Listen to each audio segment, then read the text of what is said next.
My name is Jorge Mendez, and I'm the Director of Programs here at the Watson Semester Accelerator, and I will be your host for tonight. I'm incredibly excited to welcome each and every one of you from around the world to our Fall 2021 Watson Summit. This year, Watson Institute is impacting 1,800 young entrepreneurs and leaders across all of our programs and partnerships with Western Union Foundation, Ford Foreign Company Fund, Bank of the West, and others. And today, we have gathered to celebrate our first ever hybrid cohort at the Watson Semester Accelerator with 19 scholars participating from 10 different countries around the world. Running a hybrid program with some scholars in Boulder and others joining virtually has had its challenges, including attending class as late as 12 p.m. or 2 in the morning, raining seasons, and power shutoffs. But at the same time, we have witnessed our scholars coming together to laugh, cry, and build profound relationships both virtually and in person. Blending in-person and virtual program components has also had its advantages, allowing us to leverage the strength of the startup community in Colorado by hosting incredible master courses led by some of the top entrepreneurs in the state, such as Dan Caruso, while also welcoming virtual master course teachers from as far away as Kampala, Uganda. Thank you, Pavel Repo. It has also allowed us to engage mentors from around the world, which means that in addition to the impressive, insightful, and inspiring leaders and entrepreneurs in our mentor network, we also have the honor to have 5 Watson alumni as mentors for this current cohort. We are incredibly proud of the work that the scholars have done this fall. Not only are they building ventures to address some of the greatest challenges of our time, but each and one of them is elevating themselves and unleashing their impact across the globe. Personally, I know that I'm a better person having had the opportunity to learn from every member of this cohort. As a quick overview, here's how tonight's event will look. We're going to have 5 scholars pitching their ventures. In between these pitches, we're going to see elevator pitches from other scholars in the cohort, recognize a current Watson scholar with the Everest Award, honor a Watson alumni with the semester's Cape of Courage, and highlight the power of being part of a global community with a chat between 2 of our scholars. It is going to be a high-energy, action-packed event. Please give a round of applause and some love in the chat to the Watson scholars who are participating today. We would also like to share that we are profoundly grateful for our corporate, foundation, and individual funders at Watson Institute, as this important work would not be possible without their support. At this time, I would like to thank the following. The Enlight Foundation for creating the Enlight Fellowships and Scholarship Fund at Watson Institute, as well as supporting our scaling strategy with a generous matching grant. In addition, we've now run 3 Watson base camps across China thanks to their support. Base camps are 3-day intensive versions of our program. The entire Love family, Robin, Kevin, Carrick, and Aiden, from supporting every aspect of the growing impact of the Semester Accelerator and creating a full ride scholarship, the Love Peace Fellowship. Love Peace Fellows, alums, and mentees have been selected to Y Combinator, Echo and Green, and the Forbes 30 Under 30 list. Robin and Kevin are committed partners and mentors to many scholars and alumni over the years, including many who are here with us tonight. And Robin is a cherished advisory board member. We are profoundly grateful to this amazing family. The Martini Education Opportunity Trust, or MIAT, for creating the MIAT Fellowship at Watson Institute, an exciting new fellowship for promising changemakers doing impactful work across the United States. This fall, we have identified 5 MIAT Fellows: Miari Phillips, Marco Viara, Justin Diaz, and Amal Balul, and Nathan Kemp, some of who you will hear present this evening. What is more, the MIAT team, from Brent Martini, Carrie Wise, Julie Masterigo, and Brendan Daher, have provided in-depth and impactful supplementary programming and support for the MIAT Fellows in the entire fall 2021 cohort, including an unforgettable visit, master course, and one-on-one mentorship sessions. Bank of the West. Thank you, Bank of the West, for generously supporting Watson Institute's mentor program, a key cornerstone to the success of our program as a whole. With the Bank of the West support, we have built a mentor program to include over 100 mentors, including many who are with us tonight, and host 11 in-person and virtual events, welcoming over 1,200 people. The mentor program is one of the most impactful elements of the Watson Institute experience. A special thank you to Cheryl Kissob and Stephanie Teddy, VP and Head of Strategy Philanthropy at Bank of the West, who have been great friends and champions of Watson Institute and the young entrepreneurs and leaders that we work with. In addition, we were thrilled to welcome Stephanie to lead an impactful master course with the Watson Institute scholars this past spring, and she generously met one-on-one with many of the scholars to advise them on their ventures after her master course. The Anschutz Foundation for generously supporting the mentor program alongside the Bank of the West. Techstars and the Techstars Foundation, a super special partner. Techstars and Techstars Foundation support Watson Institute in so many ways. This past year, approximately 10 Techstars team members engaged as mentors, master course teachers, and during Funders Week. A special thank you to Angela Madura, Nicola Glaros, Joseph Scarantino, and Taylor McLemore for their strategy and program design advice.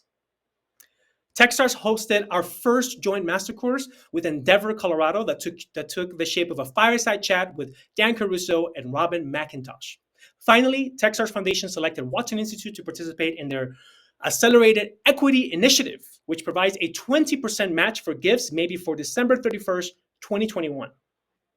The Western Union Foundation. Watson Institute and Western Union Foundation partnered to create the Western Union Foundation Fellowship, powered by Watson Institute, an inspiring global program that is impacting 1,100 highly promising next-generation leaders and entrepreneurs from refugee, displaced, migrant, and marginalized communities and backgrounds across 22 countries, ranging from the US to Mexico to Kenya and Morocco. Western Union Foundation Fellows have built the first all-girls school in a disputed area of Pakistan on the Afghani border and are training Syrian refugees in Turkey in robotics, to just give a few examples of their inspiring work across the world. What is more, Western Union Foundation has gone above and beyond to engage their team members as mentors in the Western Union Foundation Fellowship. The Ford Fund Company Fund. Watson Institute and Ford Fund Company Fund partnered to create the Ford Fund Fellowship, a new program which is empowering 300 highly promising social entrepreneurs across the US, Mexico, South Africa, China, and Kenya. The Ford Fund Fellows have started apps that are helping over 60,000 people to adopt more eco-friendly lifestyles, and an organization called China Youth of Tomorrow that is empowering hundreds of thousands of youth across China, among many other examples. In addition, the Ford Fund Company Fund created Ford Fund Fellowship to provide full-ride scholarships to youth in the Ford Fund network to attend the semester accelerator. Cliff Lewis. Cliff is the mother of Robin Love and grandmother to Adrian and Carrick Love. Thank you for your generous support for our Watson scholars. Vamsi and Nirmala Sisla, who created the Sisla Planet Tech Fellowship. Kyle Lefkoff and Brad Felt for co-funding the Tech Fellowship at Watson Institute. Kyle has also been an MVP Master Course teacher at Watson Institute, where he leads what we call the Lefkoff Seminars. The Wolfson Foundation. We are grateful to the entire Wolfson family and our partners at Miami-Dade College for the generous support in creating the Wolfson Foundation Scholarship Fund at Miami-Dade College, which enable 15 students from Miami-Dade College to experience the Watson Institute program this upcoming January. Halloran Philanthropies, a longtime partner of Watson Institute, who created the Artists in Residence program, which connects the young entrepreneurs at Watson Institute with global artists to create creative collaborations to advance their collective impact. A special thank you to Brian Halloran, who's leading the Artists in Residence program and identifying the artists across the world who are uniquely positioned to form collaborations with the Watson Institute scholars.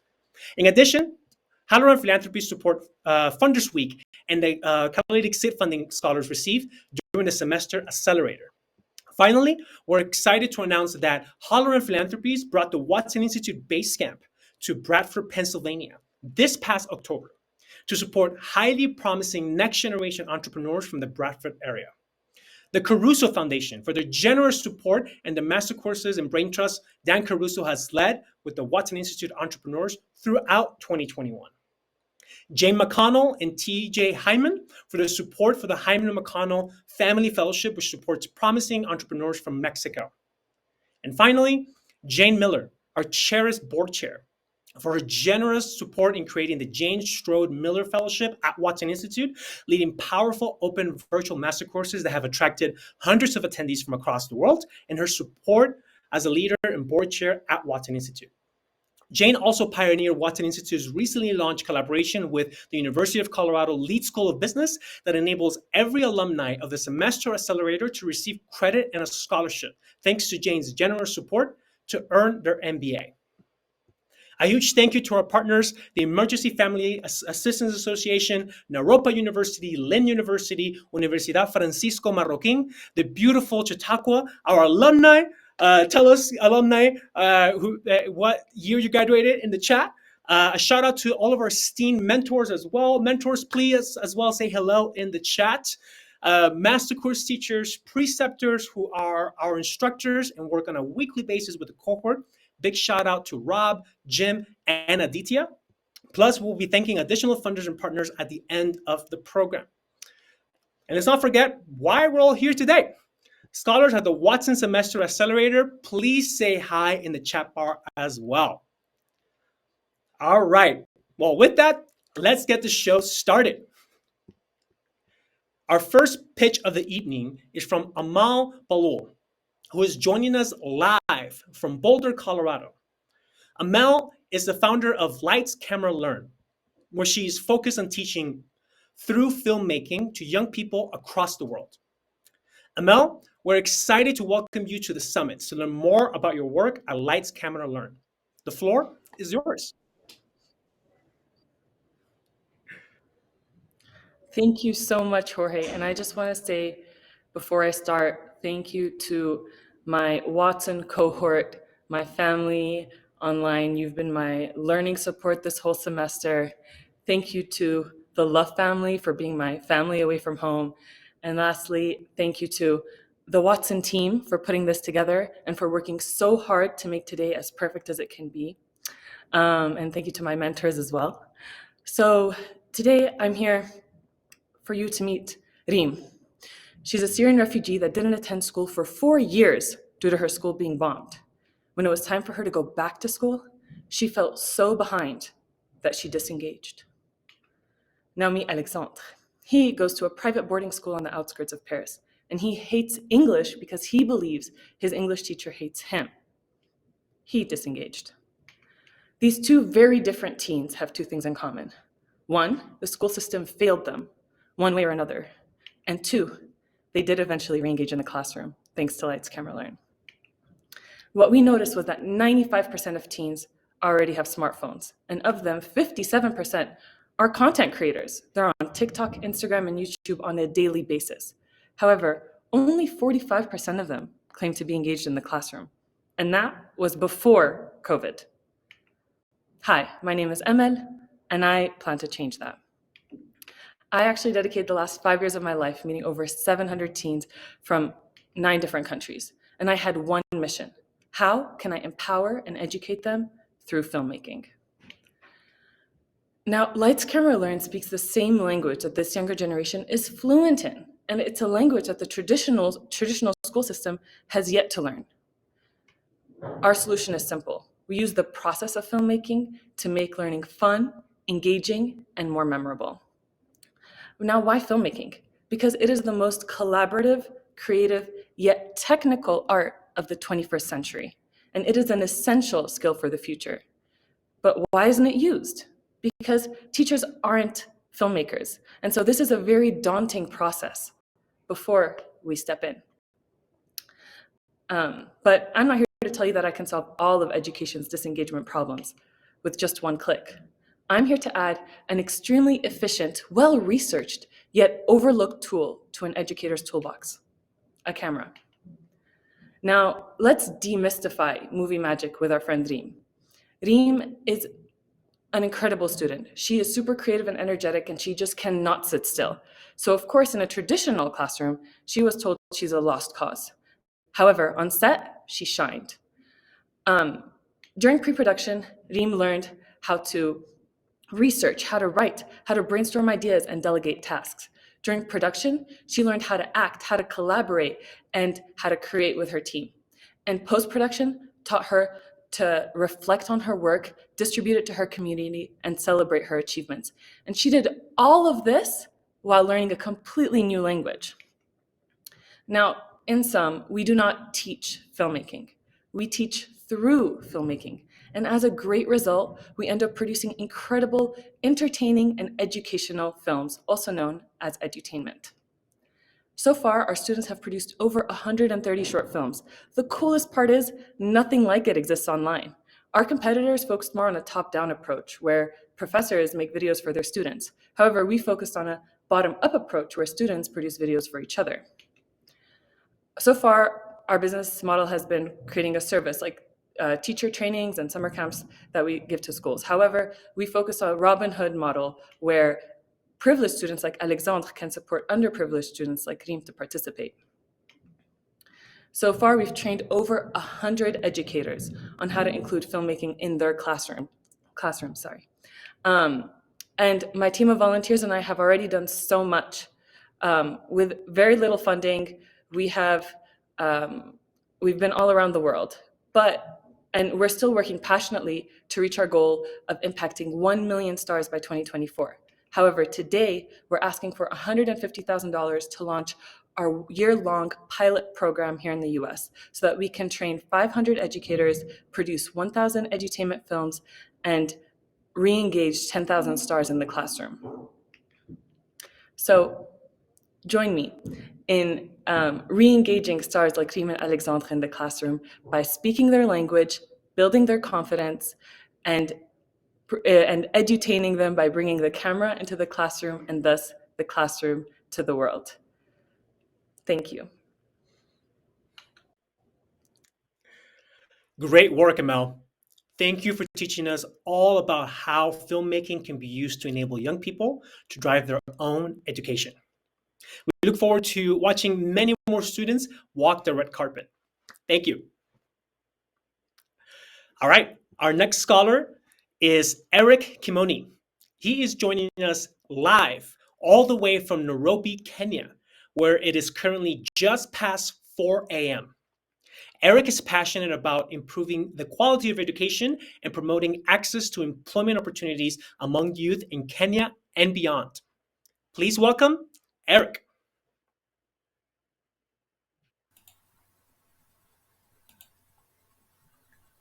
Thank you so much, George, for this time and for this opportunity. I'm joining you live from Nairobi, Kenya. Thank you so much, Watson community, my family and friends. Let's get into it. Hi, my name is Eric Kimonyi, and I'm the founder of Students Beyond Classroom, or SBC. And here, we train, inspire, and empower Kenyan university students between the age of 18 and 30 years of age to succeed in life. Come with me on a journey in the shoes of Dennis as we explore its present realities and future possibilities. Dennis is a university student, a highly skilled photographer, and a gifted storyteller. The perfect ingredients for a journalist, right? But there's one problem. Dennis can't find a job. Why? Because just like Dennis, there are 5.3 million young people in Kenya that are currently unemployed. As if not enough, 500,000 more graduate every single year from Kenyan universities. While this is temporarily a good thing, 35% of them do not get the jobs, yet they have been to the university and they have done everything right. In summary, job opportunities in Kenya are super slim. They are highly competitive, and according to the employer, students do not have the skills the market demands. At SPC, we focus on the lack of skills. And to this problem, we provide training programs, for we believe that there can only be two kinds of students: those that want to work in already existing companies and those that want to start their own, entrepreneurs and entrepreneurs. For entrepreneurs like Dennis, we provide a 6-week training program that helps them through interpersonal skills, emotional intelligence, leadership, public speaking, resume writing, and interview skills. For we believe that it is not enough for a student to get a job, they also need to grow while at it. For entrepreneurs, we provide a 6-week training program that helps them through problem identification, basic financial management skills, and pitching. Our business model is simple. We sell our services to high schools, that is business to business, at $200 per session. We sell our services to individual university students, that is business to customer, at $300 per student per course. We also sell our services to universities, that is business to business, and the rate depends on engagement terms. Our go-to-market plan is this. We target university clubs and societies. We use social media such as Facebook and Instagram and one-on-one referral to make our services known and penetrate the market. At SPC, we know that we are not the only ones that are addressing this issue. But this is what makes us unique. We have a tailor-made curriculum that enables us to meet the dynamic needs of our students. We use a peer-to-peer approach that helps us to build an inclusive community for young people to learn from one another. We have a strong partnership with universities, especially here in Nairobi, Kenya. At SPC, we believe that you're known for what you have done, not what you plan to do. Therefore, we've been to more than 90 high schools in the country, adding value to over 10,000 high school students. We've trained over 736 university students from 7 different universities. This is the team that makes it happen. Eric, Harriet, and Gloria. We have a background in Beacon Finance. We have experience in customer service and marketing. And today, we are asking for mentorship and partnership from global entrepreneurs such as yourself. We are also asking for seed funding of $50,000 to continue developing our platform and to sponsor at least 20 students in our next cohort. You remember Dennis? This is Dennis at the end of our program, interviewing high-profile individuals such as Dr. Abbas Gulet of the Kenya Red Cross on a national television. Not only did we train Dennis on job preparedness, we also inspired him to take charge of his own future because we believe that every student deserves a chance to succeed in life, and we are here to make it happen. Join us as we make it happen to thousands of other students like Dennis in the next 5 years because this is Mission Possible. Thank you.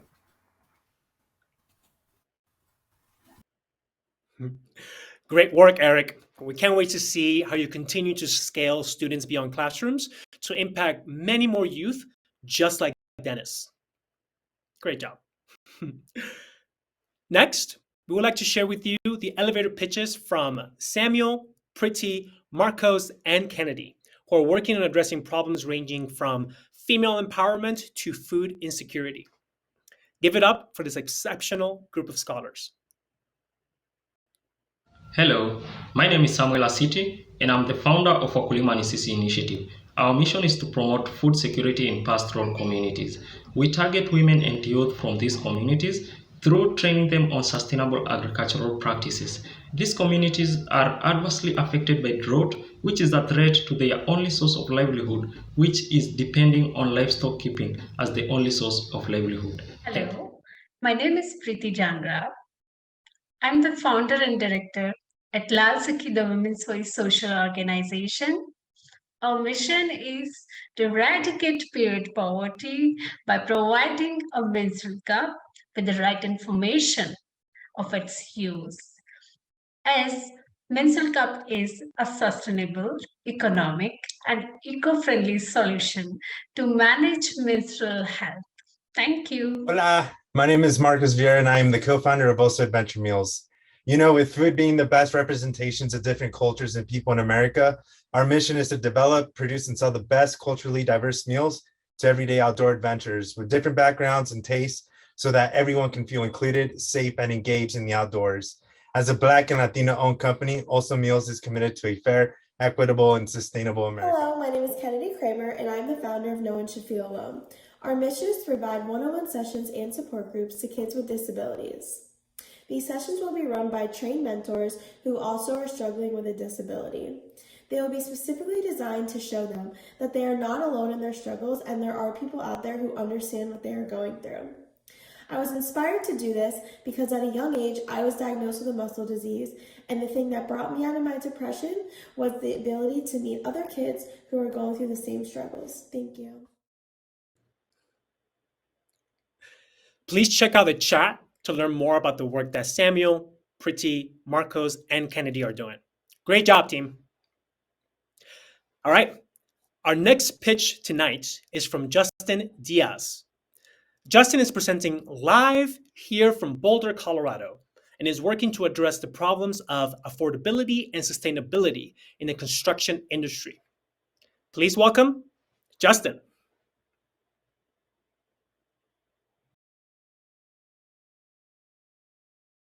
For allowing me this opportunity. Did you know, according to the Harvard Business Review, properly constructed bamboo homes surpassed the toughest hurricane codes in the United States? In 1995, bamboo homes withstood 3 back-to-back hurricanes in which winds maxed out at 173 miles per hour. We are Eco Bamboo Living. We're an environmentally construction company that designs and builds eco-friendly, disaster-resistant, tiny bamboo homes. As a young boy, my family has a history of suffering from inadequate housing, leaving some individuals homeless and or living in unsustainable conditions. It is my mission to provide adequate shelter, not only for my family, but for the less fortunate. We have identified 3 major occurring issues within the housing industry. 1, the housing industry is growing increasingly unaffordable. 2, it takes 30 to 80 years to harvest timber, not compared to 5 to 7 years for bamboo. A timber home can last roughly 100 years, while there are bamboo structures in Japan that have been standing for over 200 years and withstanding natural disasters. And lastly, the timber industry is having a negative impact on our climate while bamboo tackles deforestation and carbon emissions. Eco Bamboo Living will ignite hope by designing and building prefabricated bamboo tiny homes that will provide an all-around more cost-efficient housing option upon purchase and far into the future, and our bamboo material will be eco-friendly, feasible in cold climates, have properties comparable to steel and concrete, and both hurricane and earthquake resistant.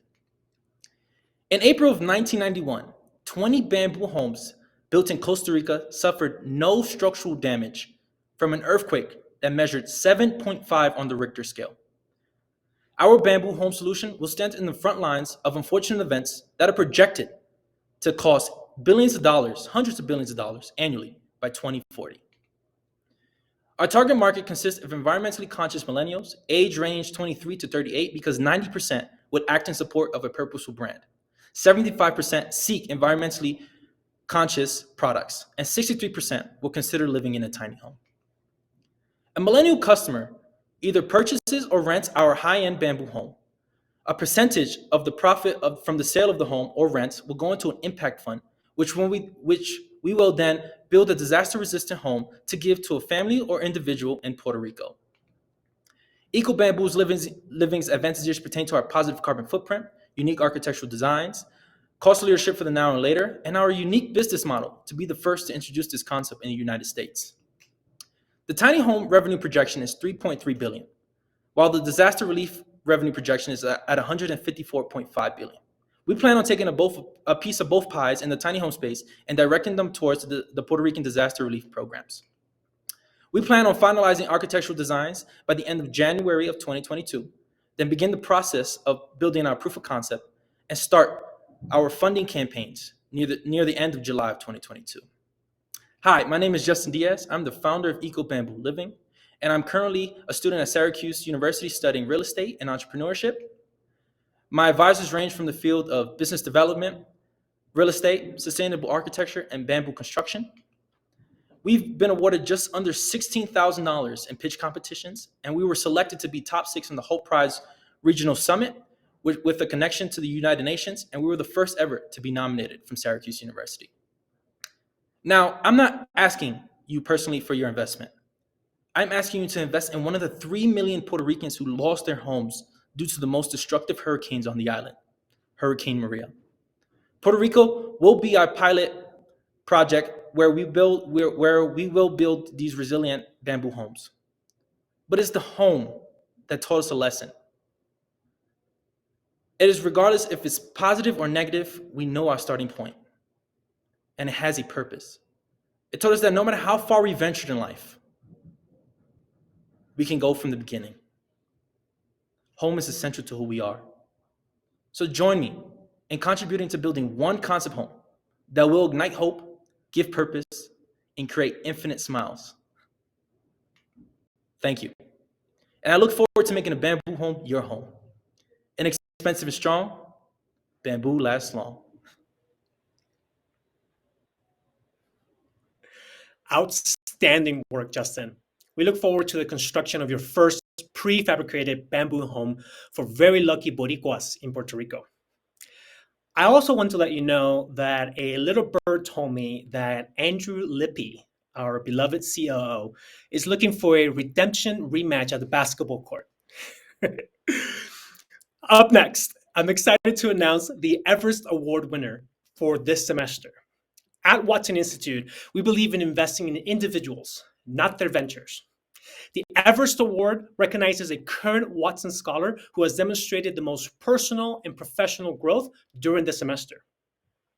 After a vote from the preceptors, I am excited to announce that the recipient of the Everest Award for fall 2021 is Marcos Viara. This fall, Marcos was awarded seed funding during the for-profit track at Funders Week, took third place at the BIPOC pitch competition at Denver Startup Week, and sold out of pre-orders for their delicious adventure meals. And now, I would like to welcome Marcos and Jim Stevens, our Transformative Action Preceptor, to join us live for a conversation about Marcos's journey at Watson Institute. All right, so welcome, Marcos and Jim. Thank you so much, Jorge, and congratulations, Marcos, on your Everest Award and for the incredible work that you've done this semester. I know I speak for the entire community when we say we're so incredibly proud of you, so thank you for that. And what we'd like to do here is just to take a little bit of time to get to know about your experience here at Watson. How's that sound to you? Sounds wonderful to me. All right, well, let's get started here. Well, the first question I want to start off with is, if you were to think of that one thing that you're going to take away and remember from your Watson experience that's really going to have an impact probably on the rest of your life, what do you think that thing would be? Oh man, there's a lot of things that I'm going to be taking away from this Watson experience. You know, from all the friendships that I made to all the experiences, to just everything in general. And just knowing that, coming in here and being able to just like learn, come in with an open mind, that's the one thing that I'm going to be able to take. Awesome. And I can just say from personal experience here that I've seen that open-mindedness that you're talking about in our transformative action class, and it's been contagious for the entire community. So thanks for that. Now, we know that this program changes us. It transforms us. It takes us to sort of the next level here. What are some of the things that have changed about you both personally and professionally while you've been at Watson? Yeah, I've definitely grown a lot personally and professionally. This is like feedback that I've gotten from a lot of people and something that I've been able to see for myself. And I could start off by saying that, just knowing the importance of, the tenacity, being, persistent, being open-minded, and just having the willing to learn and grow. That's one thing. And the other thing is, protecting your courage and really following what you're passionate about, just going out there and pursuing what you love, what you're passionate about. And, if you don't know, go ask the question, seek for the advice, go make those connections. And yeah. Terrific. And I mean, there's a pattern that I'm sort of hearing in your responses is about these personal connections. It's this network, it's this community that you be a part of here. And so, as somebody that I know that you are, who's committed to sort of helping others, what advice would you give to future students or entrepreneurs so that they can, be successful in their ventures and in this program? Like, what advice would you give them? Yeah, definitely. The number one advice is, like I've mentioned before, is come in with an open mind. Especially as a young social entrepreneur, this is, a start of something, it's just a start of it. We have a lot to learn and a lot of growth to do. So being able to come in here with an open mind, and then the second one is, just listening, taking all the advice that you can get. And then the last one is, networking as well. Being able to make those connections, seek for that advice. Because at the end of the day, they're going to be helpful in your entire journey from, not just a friendship, but, possibly a business partner down the road. So just being able to come in here, be willing to learn and grow and transform, open your heart and mind and come in here and just take it all in. Love it. And I love this emphasis that you're putting on sort of learning as well. In this world that we live in, where it's constantly sort of changing, that open-mindedness, that networking, that persistence and willingness to kind of really be an extreme learner is so important. You've definitely sort of illustrated that, while you're here at Watson. Well, the last question that I want to ask you is, what does this award mean to you?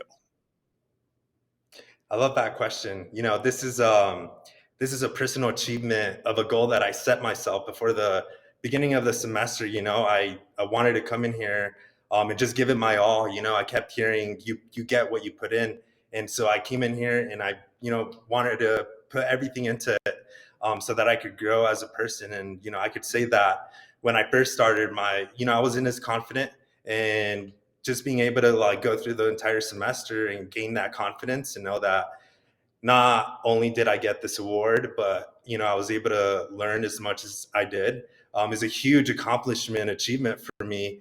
And I wouldn't have been able to do it with the team here at Watson. All the way from Eric to Ariana to Jeremy, Jorge, Audrey, everyone, Miranda, to my family and to my team, Dom, Felipe, and Connor. I wouldn't have been able to get here without them and believing in me, simply just believing in me. So thank you for that. Well, this is an award that's well deserved. And again, thank you so much for everything that you brought to the program and that you bring to our community here at Watson. And we really look forward to the work that you continue to do in the future. All right. So thank you very, very much. Thank you so much, Jim. Okay. Thank you, Marcos and Jim. Marcos, we can't wait to see how you and your team both diversify the outdoors and provide better tasting meals for everyone who ventures outside. Marcos, we are excited to present you with your very own custom embroidered Watson cape to commemorate this award. Thank you, Jorge.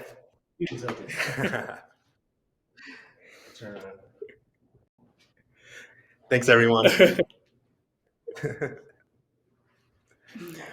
Love it. Congratulations, Marcos. And I can't wait to eat my first also meal on my next big hike. All right. Our next series of elevator pitches are from Alfred, Amani, Marco, Satang, and Susan, who are working on solving problems ranging from improving communication among family members to ensuring that all students can access a quality education. Everyone, put your hands together for the outstanding group of scholars. Hi, I'm Alfred Collins, Team Lead for Ascent Innovation at Bureau upskilling gap year students across Africa. Across the continent, there are over 120 million gap year students, but only 8% are forecasted to complete their higher education, according to a study by the World Bank. So what we're doing is providing the perfect environment for them to experience the freedom to explore, design, ideate, and test solutions. We provide access to digital skills as well as soft skills. We're ensuring that they can go ahead to achieve their dreams of a brighter future while building the strongest pipeline of talents for Africa's digital economy. Hey, have you ever slept outside? Street children face more challenges than that. No home, no food, no healthcare, and no education for a better future. I am Alexis Amani Simbawe, a former street child. I am now the founder and executive director of Rukundo Foundation. At Rukundo Foundation, we integrate street children into the community, empower their families, and support their education. Join us to make more smiles. Thank you. My name is Marco, and I am the founder of EduCare. Our mission is to support brilliant and socially engaged Brazilian students apply to U.S. colleges and be accepted with full demonstrated need financial aid. We counsel these students in every single step of this process, focusing on technical knowledge and well-being in a student-centered approach. We aspire to be a bridge for the future leaders of Brazil to solve its most urgent and crucial problems. Hello, I'm Stanley. I'm the co-founder of Whole Dream, and our mission is to provide migrant children in China with opportunities for self-expression and improve their family relationships. And our solution is to provide bullet journals with the feature of purposeful activities for internal reflections and external applications. Hi, I'm Sena Azasu and co-founder of Save Our Souls, a nonprofit venture in Ghana whose mission is to address the issue of low attendance and poor academic performance resulting from the lack of footwear for ease of access to school in the Volta region. We provide a means for underprivileged children to access the opportunity of free education and envision a steady and noticeable increase in attendance to school and improvements in the levels of education among children of school-going age.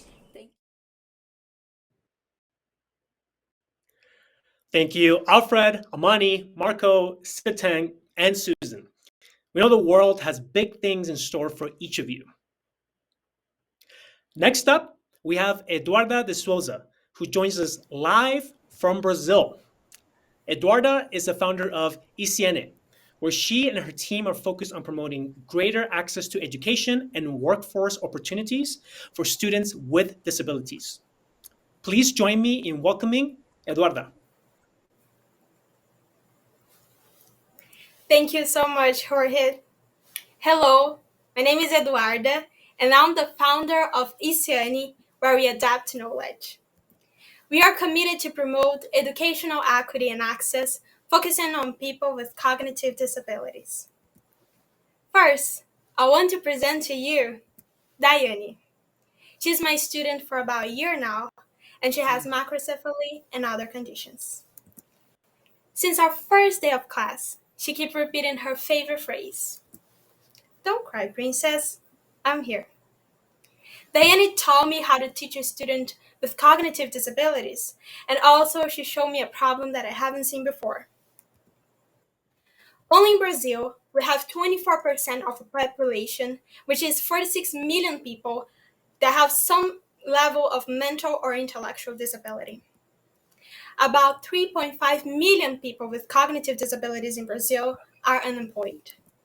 So this means that these people are being deprived from independence and all the opportunities that a job can offer to a person.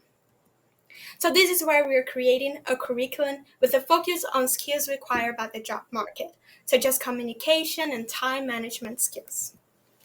We also offer internships in companies that we have partnership with, so our students can have a real job experience. Another important part of ICN is our community. So we are able to create an environment where our students can have classmates that are facing the same challenges as they are. And we create events for the families so they can share the experience they already have and add to the program. Our model consists in 3 steps. The first step is to recruit participants from MIAT, which is a Brazilian association that helps people with disabilities across the country. Our second step is when our students go to a 6-month training program so they can acquire skills so they can be prepared to work with a team and in a work environment. After the 6 months, our cohort begin internships at partner companies. Our next step is to launch our 6-month pilot program with 20 students so we can test our assumptions about the methodology that we're implementing. What makes us unique is that we are addressing the countryside of Brazil. Unlike other professional courses that only exist in large centers and capitals, we are addressing the small communities. And we also have our own sense of community that seeks to promote a network for these students to support each other through this process so they can feel like home. Our team is composed of me, that idealized Isiane, Claudia, that is a specialist teacher and worked with special education in the last 15 years, and Camila, that is a specialist in social projects and worked with young entrepreneurs in the last decade. Our ask is $17,000 for 12 months, so we can enroll 40 participants in the program, place 100% of them into internships, and also successfully placed 10 participants into the job market. Thank you so much for listening to me. With your help, we will be able to help more students like Daiane all over Brazil. Wonderful pitch, Eduarda. The future of Brazil is brighter because of people like you. Obrigado. Now, we would like to take the time to honor a special person in our Watson community. The Watson Cape of Courage allows us to commemorate the hard work, influence, and impact of our outstanding Watson alumni. Tonight, we would like to honor Ricardo Rocha. I first met Ricardo in 2018 when he joined the Watson Semester Accelerator. I quickly learned that he embodied what it means to work on something that you truly believe in, to the core. He innately understands the struggles of his community as well as their ever-growing potential. He is on a mission to achieve something bigger than himself. It hasn't always been highs for Ricardo, however. In fact, while he was a Watson Scholar in fall 2018, his venture, Bondadosa, ran out of money, and he had to dismiss his staff due to this. Shortly after this happened, he received an influx of funding that allowed him to bring back his team and continue working on their mission. I know that Ricardo regards that that experience as a learning opportunity, but it was more than that. What I witnessed was resilience at its finest. It was hitting a low, but bouncing right back, because the mission and the outcomes of Bondadosa were too important to let go. Bondadosa, the venture that Ricardo started in 2017, has developed into a social enterprise that delivers affordable, healthy, and culturally appropriate food to low-income families in food deserts across the Denver metro area. Ricardo's mission is to end food deserts and solve the negative health consequences of wealth inequality in the communities he serves. Committed to creating systems levels change, Bondadosa sources its food from local farmers, ranchers, bakers, and food access organizations, thus connecting food providers to local customers with every delivery. Bondadosa intentionally hires its employees from the communities they serve, thereby supporting other low-income individuals who secure employment and achieve economic mobility. Since graduating from Watson Institute, Ricardo has built a team of 70 individuals who have fulfilled over 300,000 orders for families facing food insecurity in Denver. The Bondadosa team serves those who have daily experiences with many of the systemic inequities that run rampant in low-income neighborhoods of color. Ricardo is a reflection of his people and all of their values: resilient, stubborn, caring, welcoming, and most importantly, he is willing to do the work it takes with vigor and intentionality to uplift communities that are unseen and advance an inclusive food system that serves everyone. It is my honor to award the Fall 2021 Cape of Courage to Ricardo Rocha. We'll be sending this to you on the mail.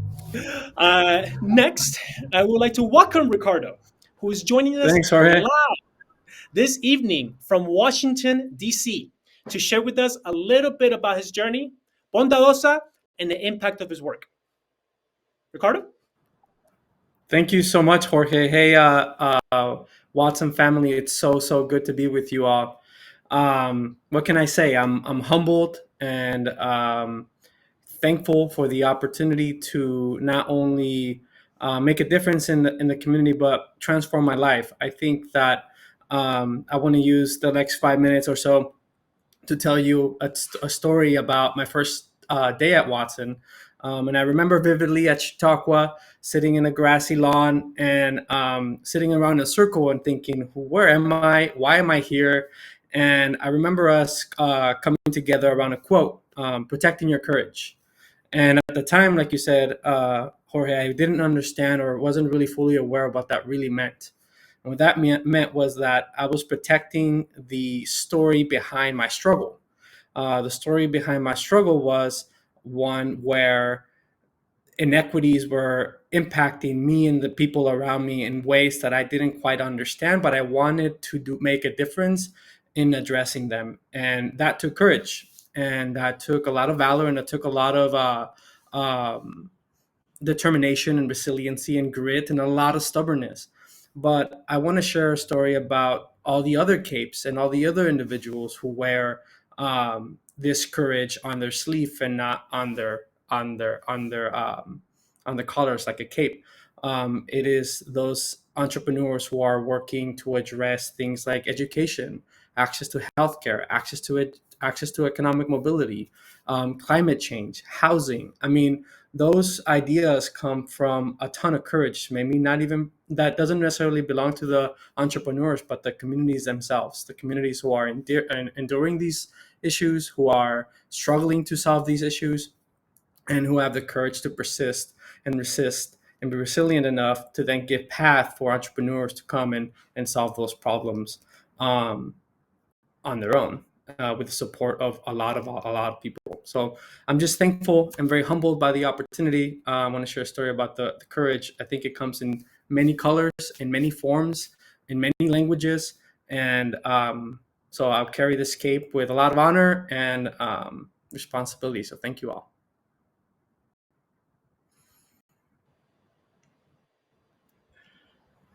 Thank you, Ricardo, for the work that you do, the work that you have done, the work that you continue to do.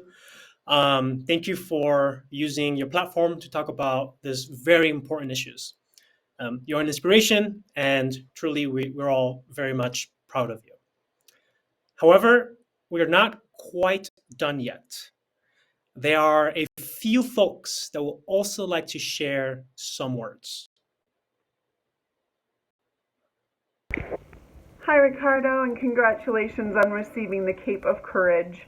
I noticed on Watson Institute's website, they say they believe in having an unshakable desire to make the future better, and I can't think of anyone who embodies that spirit more than you.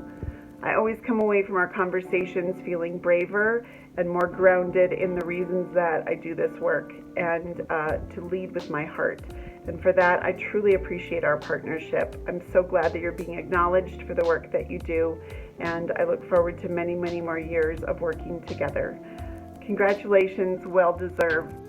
Ricardo, you have overcome a multitude of obstacles in this life, and you keep moving forward into new and sometimes scary or maybe just anxiety-inducing realms, especially in the food access, community health, and just health equity world. And courage is one of those things that helps us to keep going. It powers us through hardship, helps us to continue creating, may that be for the sake of art or progress or just inching ever closer with each failure to that which we dream of. And to me, courage is trusting in your own gut, your heart, and all that you believe in, that things will work out, even when it doesn't seem like the sun is shining on us on a particular moment. But another and maybe more important sign of courage, and something that you've really shown me, is trusting in others, letting them in, sharing your vision, your dreams in their ever-evolving form, and asking for other people in all their imperfection to help build toward those dreams. And you did that with me and many people here at Bondadosa. So we're grateful that you did. We thank you for your bravery, for your daringness, for your supportive leadership, and for all the times that you challenge us to keep building something truly amazing. So this award is more than fitting for your courageous spirit. You deserve it. You deserve to be celebrated.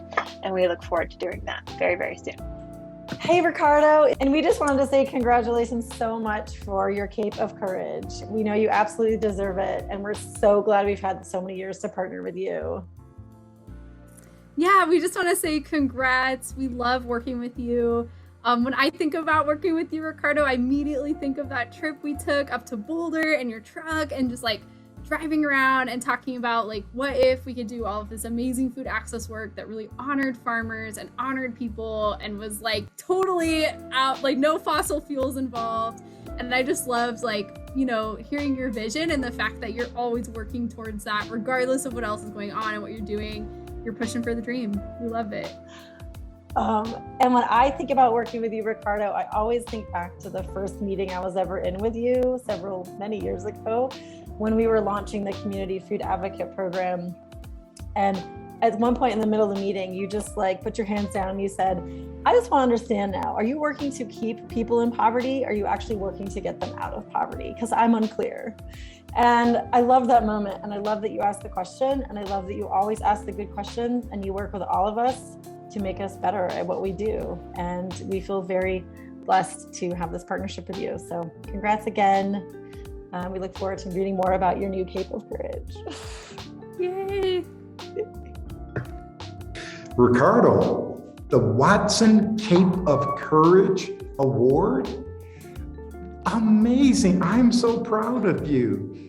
What can't you accomplish?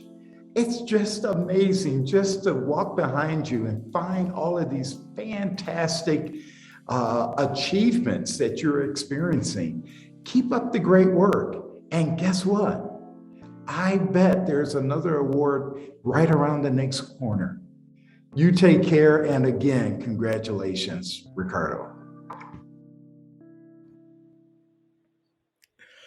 I would like to personally thank Maggie Brown of the Bondadosa team. She was pivotal in connecting with all the folks that recorded a message for Ricardo, a secret message for Ricardo. Thank you, Maggie. Thank you, Ricardo, and the entire Bondadosa team for all that you do for our community. All right, well, let's go on. Our next series of elevator pitches feature Miari, Yubash, Nathan, Harshal, and Wangley, who are working on solving problems ranging from plastic waste literacy. So please help us welcome this wonderful group of scholars.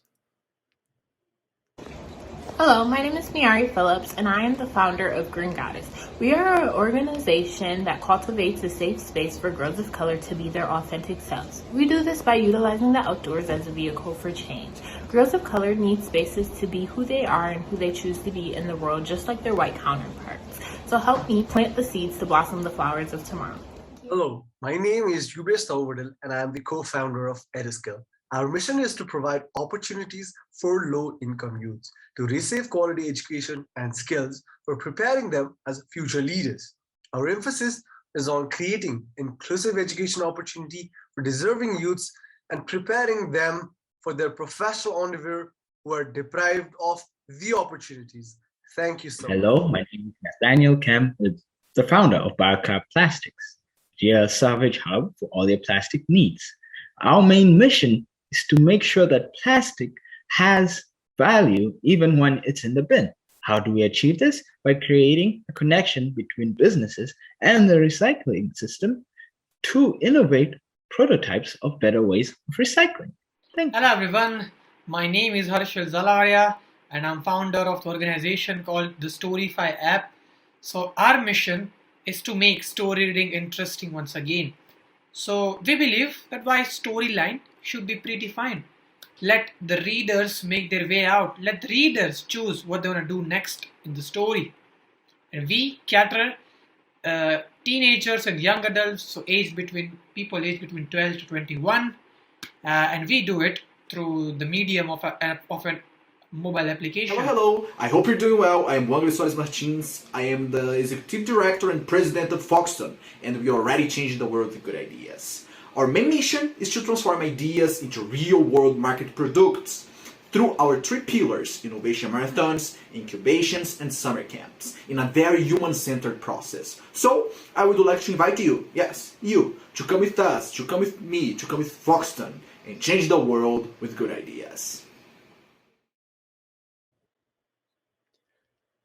Fantastic job, Miari, Yubash, Nathan, Harshal, and Wangley. We look forward to witnessing the impact that each of you will create.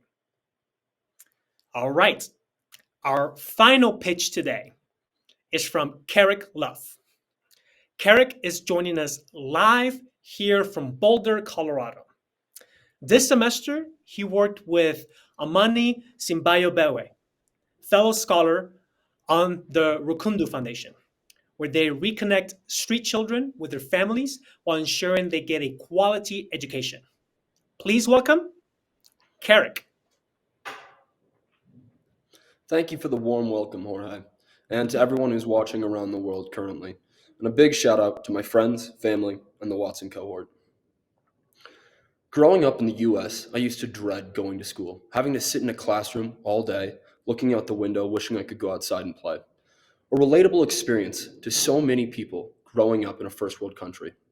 Now let me draw a parallel. Amani was a street child, a byproduct of the Rwandan genocide. He was living in a garbage dump, digging through the garbage heap to find food to eat and metal scraps to sell to buy drugs. Constantly running from the police to avoid imprisonment for his crime of having no home. What I didn't realize is the opportunity that I had and the one that he was born without. After all, education is opportunity. In Africa, only 63% of children are enrolled in school currently.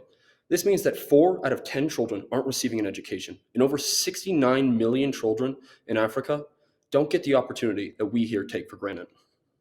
In Kigali alone, there's 7,000 children living on the street. These children are often beaten, in prison, abusing drugs, malnourished, have no access to education, and are alone. No one to turn to and no future to hope for. This is where Rukundo Foundation steps in. Founded in 2017 by Amani Alexis Simbayo Bewe, the main goal of Rukundo Foundation is to help other children that are living on the streets just like he was. We do this through a 3-step process of reintegration, education, and empowerment. The reintegration process starts by initially locating vulnerable street children. These are usually children that are recommended to us by government agencies that are at risk of going back to prison. We then find family members in the localized area, and if there are no family members found, often in the case of orphans, we introduce them to a foster family. We've found that it is crucial to our success for them to have a support system. We then have our education and empowerment programs. This consists of initially getting the children enrolled in a local school, paying for their tuition and academic supplies, then having after-school programs such as tutoring and counseling, and finally family support systems to teach the parents valuable skills when it comes to parenting and hopefully bring economic stability into their household. At Rukundo Foundation, our main metric of success is a child's success. We have over 44 students enrolled, over 11,000 hours contributed, $40,000 donated, and we've supported over 200 family members. I recently had the opportunity to travel to Rwanda to meet the team and all the children, and while I was there, I met with over 30 families to see the conditions these children were living in. Oftentimes, it was 5 children with their parents living in a 200 square foot house, surviving off just $30 a month, but still so eager and excited to be able to get an education and change this narrative. Our team consists of dedicated individuals, either former street children or people passionate about changing this narrative for other children living on the street, all brought together by the passion of Amani. Our timeline is to pay for our current semester, expand Rukundo to 60 students, by 2030 have 1,000 children in a home and educated, and by 2045 reduce homelessness in Kigali by 2,500 children. Education is opportunity, and for just $45 a month, you can send a student to primary school and just $70 for high school.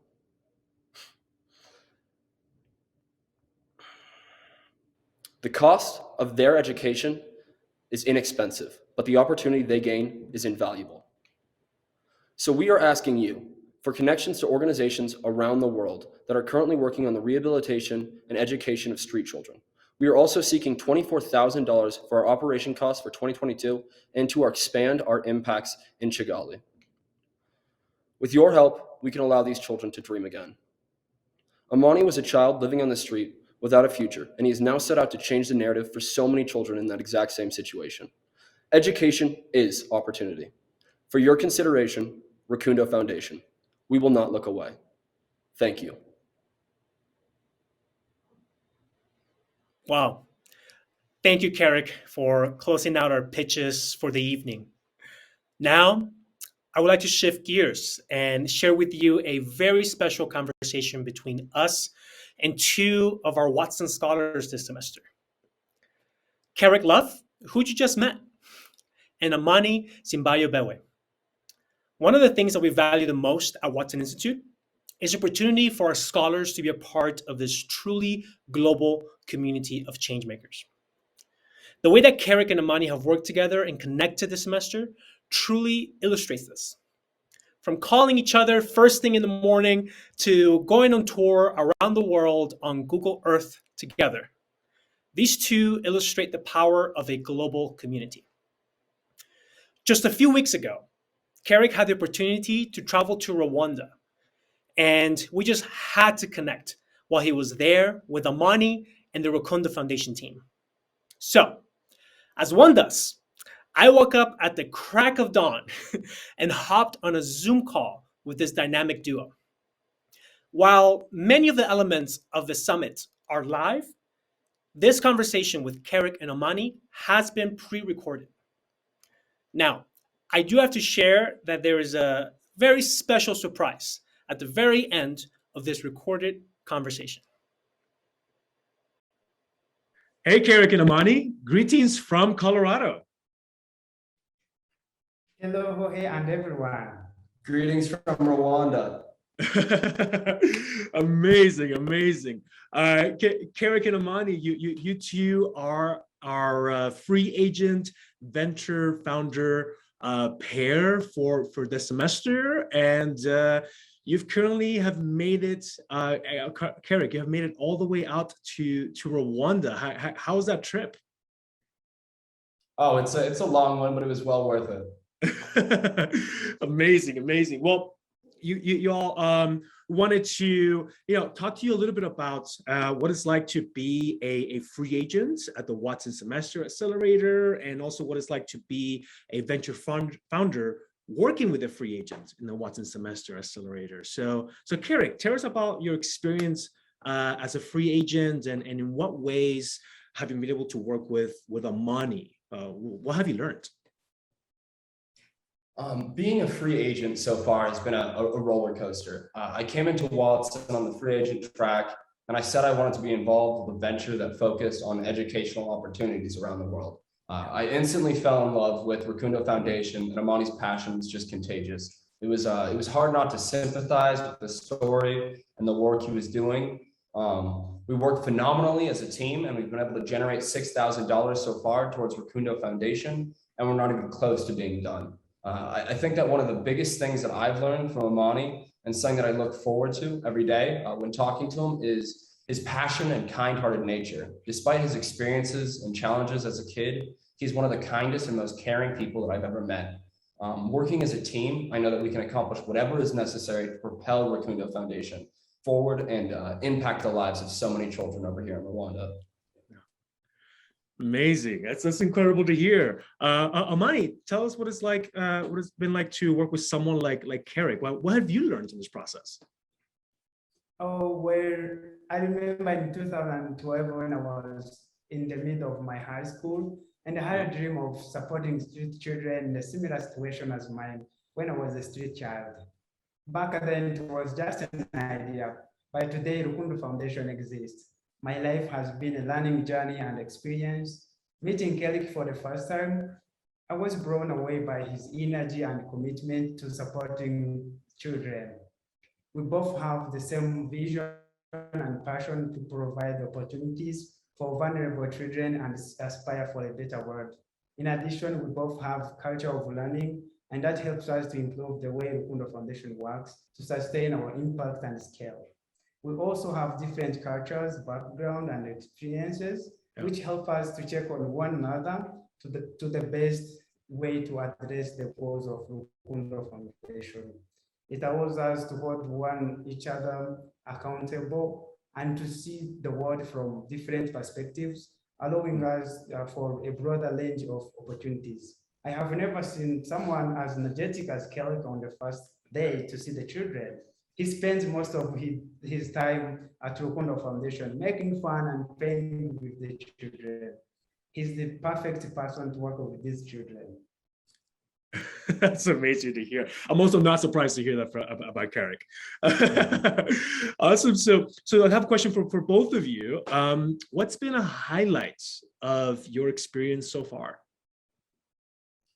I think that for me, one of the biggest highlights was when Amani and I first met, and how our relationship has grown since then. The initial conversation when we were paired was supposed to be like an introductory talk. And I think we had allotted like 15 minutes to be able to talk and meet each other and, you know, discuss the Watson curriculum. And I think it was about like 3 hours later when we finally ended the call. We had gotten completely carried away by the conversation. We had talked about everything in our lives, our dreams, our aspirations, the emphasis and impacts of Rakundo, and just random things. We were just rambling at that point. I could tell that neither of us wanted the conversation to end. And, you know, it's hard to believe that was 4 months ago. And I know now that Amani just wasn't my venture partner, but my friend, one that I will have for the rest of my life. And even though we came from such different backgrounds and we're literally a world away, I know this friendship will outlast the Watson semester, and I'm forever grateful for the opportunity to have met him. Wow, that's that. Oh, Mani, please go ahead, Chair. Oh, yeah, like in not more than 4 months, nobody expected Cake and I to be together at Rukundo Foundation, working together on the same work of Rukundo Foundation. The center of our relationship is the love that we have for the children, and that always brings us together. It has just made us more like brothers than just venture partner. Many thousands of miles away from one another. Every day I feel like I'm working with him, even though he's in Colorado while I'm in Rwanda. We both understand that there was just a big plan ahead of us when we joined Watson. Every day we continue to learn together to make the children of Rukundo Foundation succeed. Yes, wonderful.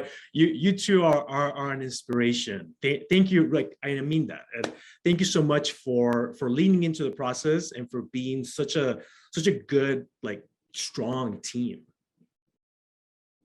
All right. Well, we got one last thing for you. Oh, okay. Oh, hello. Hey. Oh, amazing. Thank you all. Thank you, everyone. Thank you, team. Thank you, kids and everybody. You're incredible people. Hello from Colorado. Goodbye. Goodbye.